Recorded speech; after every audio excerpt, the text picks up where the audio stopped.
The grand symphony, hitting me with an epiphany, orchestrating the slick way that I move swiftly, analyzing what's on my scope on the tip of my periphery. The president is a frog, slimy and slippery. The abhorrent man has served the warrant to continue an expedition into Johannesburg. This man deserves extradition. He evaded the AU, just delayed it. They're corrupted and easily persuaded.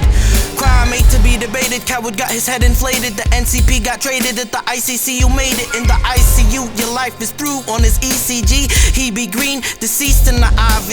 And on the ventilator, C4 is rigged to end the traitor. He saw the numeral clock, only to wonder when his tumoral pop. Facing cardiac arrests and numerous stops, flatline and humor you drop.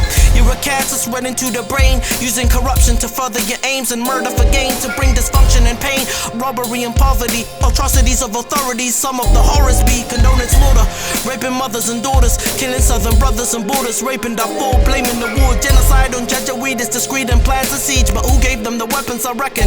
Think of this for a second, no second guessing on this ethnic cleansing. They're clear as day in their vicarious ways, nefarious plays and other various ways where death is bearing the shade.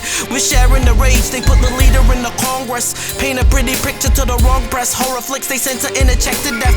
They under stress, sweating on the soccer neck. Their deception is covered in cover, they're blind to their public rep. In April 24th, 1990, my father was one of 28 officers unlawfully murdered by firing squad under direct instruction of the Sudanese government. Some of the perpetrators have perished in fortunate accidents, acts of God most likely. The majority remain in power, however, including the president. They took over the reign in '89 from a democracy before my time. Integrity undermined, elections rendered void, a ploy, ejecting the incumbent choice. Another coup to recover the step. Discourage a threat, but sentenced to death. The anger never left.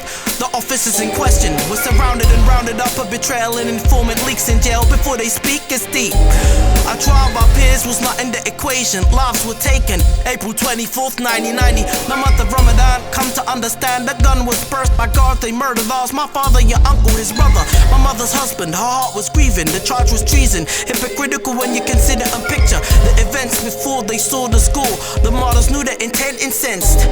They foresaw the tyranny, having already witnessed extrajudicial killings by these villains in Dillon. The officers were undermanned, but planned to end the fiend's regime before it started chucking up the garbage.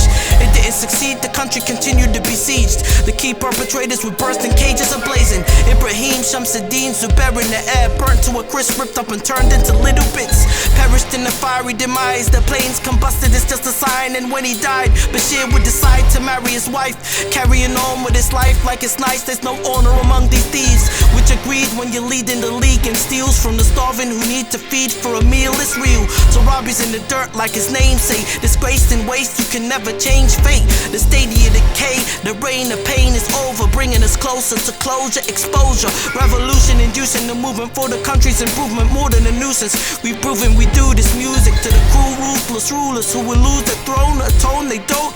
Remorse, we purge the torch, of course, the scourge to the morgue we force. With torque, we scorch these orcs we fought.